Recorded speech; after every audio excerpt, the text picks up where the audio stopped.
Welcome to Hanko. This guided tour consists of 3 parts: Hanko Past and Present, the Spa Park and its wooden villas, and the House of the Four Winds.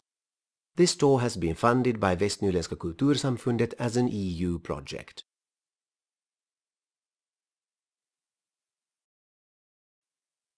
The Spa Park and its wooden villas. Along the beach on the edge of Hanko town centre is the Spa Park with its beautiful villas. When Hanko was founded in 1874, an area for wooden villas, even at this very early stage, had already been reserved. The villas themselves were built up to 3 stories high and as grandly as possible, with towers, verandas and balconies. Hanko Spa was subsequently founded in 1879, boasting the Brunnshus restaurant, now Hanko Casino, an office building, and a gymnastics studio, as well as separate ladies' and gentlemen's swimming halls. An asymmetrical English park was designed around the spa, with pavilions, kiosks, bowling facilities, a riding ring, and even a lover's walk. Only the casino, the park restaurant, the little Mariograph building, and remains of the quayside remain to this day. The villa culture spread across Finland in the 19th century, and villa areas grew up in Kaivopuisto in Helsinki and Ruissalo in Turku, among others. Well-heeled city people were eager to stay in the country during the summer. Villa Duris, completed in 1881, is one of the oldest villas in the park and now functions as a boarding house. In the 20th century, the villas were only occupied in the summer. The Villa Duris housekeeper recalls preparing the villa in May and affixing white tags in the windows of the various rooms. These were later removed as the rooms were hired out. Thick linen curtains were hung in open verandas to keep out the chilly evening air. Sandy paths were raked and edged with shells.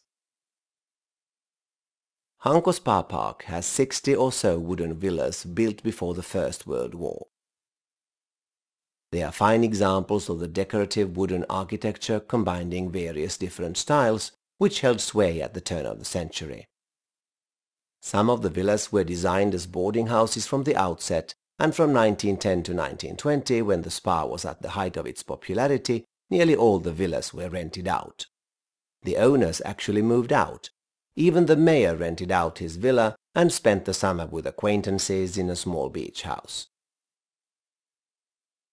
The accommodation situation had previously been improved with the opening of the Bellevue Spa Hotel on the eastern side of the spa park in 1893. Hanko was a great favorite among Russian bathing guests who would often stay for half the summer or even see the whole season out. The villas were primarily used as sleeping quarters. They were equipped with a samovar perhaps, but meals were taken in the local restaurants. Hanko Spa was host to many famous guests over the years, including the Russian author Leo Tolstoy and the Finnish composer Jean Sibelius. Towards the end of the 19th century, the first bathing pavilion appeared on the beach, in which one might keep out of the sun. At that time it was not suitable for a society woman to be suntanned. This might mislead people into thinking she undertook physical work. The first bathing huts were built after the First World War, when swimming in the sea became more customary and a suntan began to be regarded as modern and a sign of good health. The badly damaged spa building was torn down after the war, but the villas are blossoming again. They have been repaired and restored. Most are inhabited throughout the year, while a few, such as Maja, Telina and Margita, still function as boarding houses. Spa life continued until the Winter War, which ended in the Soviet annexation of the Hanko area. After the war, the spa building and many of the other service buildings were in such poor repair that they had to be demolished. But Hanko's position as a summer resort was undiminished, and the spa park remains a uniquely well-preserved villa neighborhood, admired by countless visitors. Guided tours are arranged through the summer months. Further details are available from local tourist information offices.